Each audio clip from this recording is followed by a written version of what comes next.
What's going on, everyone? Joe back with Grill Joe's Barbecue, and today is my wife's birthday, so I wanted to make something extra special. So we have the Chateaubriand, however you say that, I don't know.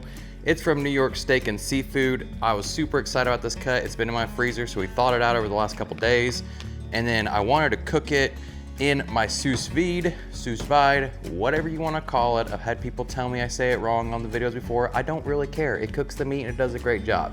So we're gonna vacuum seal this with my Inkbird Plus with some Kerrygold butter. I went with the unsalted because it's gonna be in a pretty good butter bath the whole time. I didn't want a ton of salt in there. And then when I get done, I'll be cooking it at 130 degrees for about 2 to 3 hours.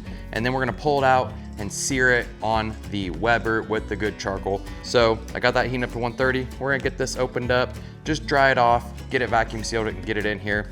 For a side, I got some potatoes, and I'm gonna try Hasselback potatoes for the first time, so hopefully that turns out awesome. We'll be cooking those as well. I'm gonna prep them now. They don't take 3 hours to cook like the steak will, so I'm just gonna prep them now, and then we'll throw them in the oven about an hour and a half before dinner time. So let's get into it. All right, we're just gonna open this up.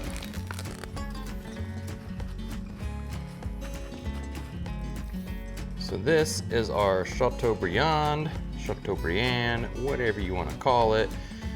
It's a super tender piece of meat, and there's only 2 of us here, so we don't need I have 2 of these in the freezer, but we only needed 1. So I'm gonna put this in a sous vide bath. I don't know why this part came out of there, but maybe I'll just fry that up for a little lunch snack, a little tenderloin on the grill there. So all I'm gonna do is get this in a bag with the butter. Again, we're using the Inkbird. I really love this vacuum sealer because it has the built-in cutter on it. So you just lay your bag across it where you want to cut and then slide this guy. Now I got my bag. I'll seal one side. Just put the bag in here, lock it down, and then seal it. Now that that side's sealed, we'll just put the meat in the bag. We are gonna load this thing up with butter. So we're just gonna put all this butter in here. And as this cooks, this will obviously melt. This is already up to 123 degrees. I'm gonna put a little more butter in there. I don't know what costs more, the steak or the butter from Kerrygold. Butter on all sides. Seal it down, vacuum seal. It is sealed up with all that butter. It looks kind of funny, all that butter in there. So now, this is already up to 128 degrees. I have it set for 130. We're just gonna drop that in. It's completely covered by the water. And now that's gonna cook for about 2.5 hours. All right, so I've never made Hasselback potatoes before, but it seems pretty easy. I bought a pack of chopsticks to use as my guide at Walmart. And I also bought 3 so I can experiment on one and then have 2 good ones that hopefully turn out for the presentation. So I wanted them to be about the same size too, so we'll just use these 2 as our ones we're going for. You lay these down on the sides to be your cutting guide so that when you cut down, you don't cut all the way through the potato. So you just wanna, obviously, if the potato edges don't reach all the way to the end, you're gonna cut those off. So we'll go down here.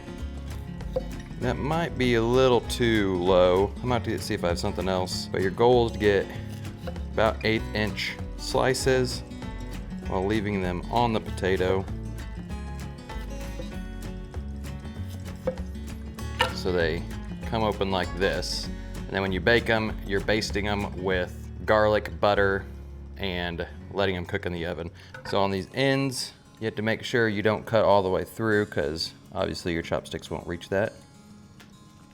You don't want too thick of slices because they won't cook as good. You obviously want a sharp knife to make it as easy as possible.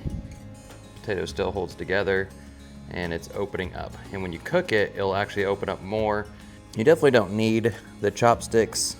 If you can just kind of see where your knife's at and stop cutting before you go through the potato. So these will be going in here. Maybe I need a different pan to bake all 3 in. Oh. Yeah, I'll get a little bit big pan.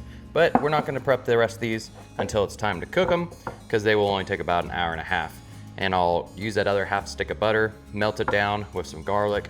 We'll garlic brush these with a little olive oil and garlic and then salt and pepper, and we'll throw them in the oven at, I believe, 425 for about an hour. And then we'll pull them out, rebaste them back in the oven. Takes a little while to cook, but we'll go back to these when the steaks are almost done. All right, so the steak has been cooking for about an hour and a half, so I'm gonna go ahead and get the potatoes in the oven. We have the oven set at 400 degrees. I'm gonna put the potatoes in with some olive oil and some salt and pepper. We're gonna let them cook for about an hour. But after 30 minutes, I'm gonna go out and get my charcoal started so that's nice and hot and ready to sear this.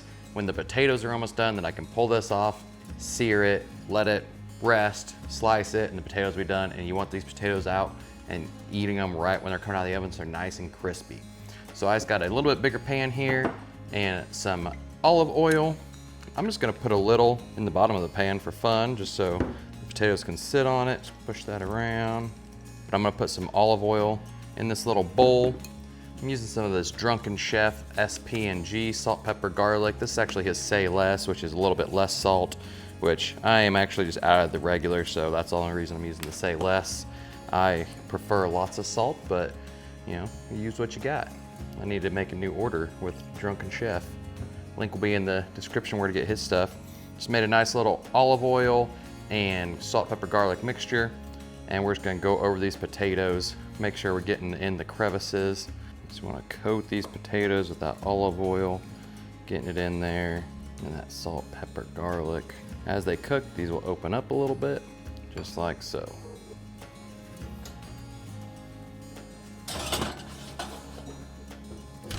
All right, got a 30-minute timer set. We're gonna let that cook, and after 30 minutes, we'll fire the grill up so we can get that charcoal nice and hot, ready to go.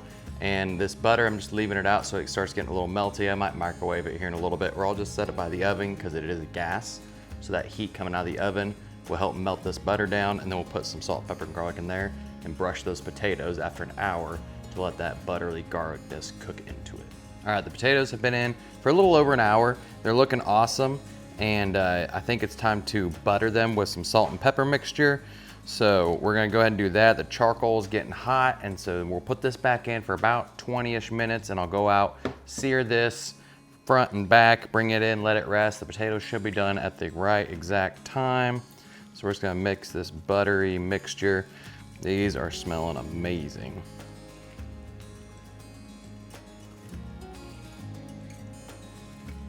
Back into the oven for about 20 more minutes.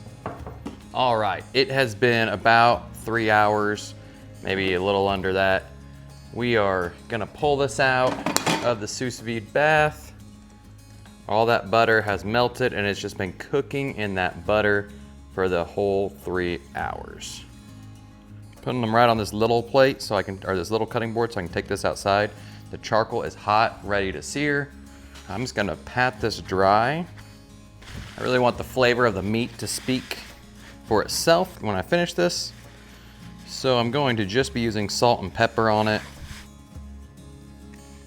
All right, so my phone's memory filled up in the middle of filming this. Should have been using my camera, but we got it seasoned up. We're just doing salt and pepper on this so we can really let the meat speak for itself. The grill is hot. We're gonna go out, sear all the sides of this really fast, bring it in, the potatoes will be done. And then we had this company, Lay Sauce. They sent me out this just heat and serve demi-glace finishing sauce for steaks. I'm gonna try it out. We'll put it in a side dish just so we can dip our steak in it. I don't wanna pour it over the steak just in case, you know, we've never tried it. So we're gonna try this out.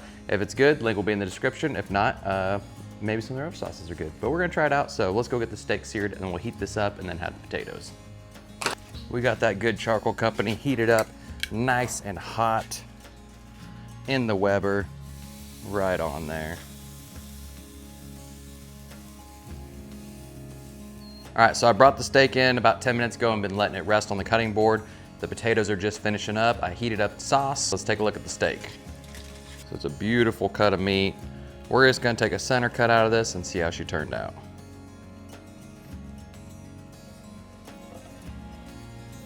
Sous vide at 130 degrees and all that butter, and then onto the Weber for the sear. Beautiful medium rare in there. Let's get a center cut out. We're just gonna cut this in half and give it a try. This is just so tender. Wow, that is so flavorful. I feel like you can taste some of that butter from cooking it in the whole time. Ridiculously tender. We'll try it in some of this, some of the sauce they sent. That's actually really good. And it's super simple. I'm always hesitant to make sauces, but that, pour it in there, heat it up, and it's good to go. Fantastic. Let me get the potatoes out. So the potatoes are done as well. As you can see, I was picking on this one over here to see when she was done. Just like that. I'm gonna take some of this buttery garlic mixture over the potatoes. Get this plated up nice on here. We got our 2 Hasselback potatoes, our perfect medium rare Chateaubriand. Get some slices of that on there. Perfect serving for 2 for my wife's birthday. We both get some steak and potatoes and maybe an ice cream cake when we're done. Just like that. Beautiful, perfect dinner for 2. Fantastic. So guys, you hit that link in the description. You can pick up your meat from New York Steak and Shrimp. The Hasselback potatoes are actually super easy. You just gotta make sure you're planning ahead because these do take a while to cook. You're looking at 2 hours minimum, so make sure you plan that out good.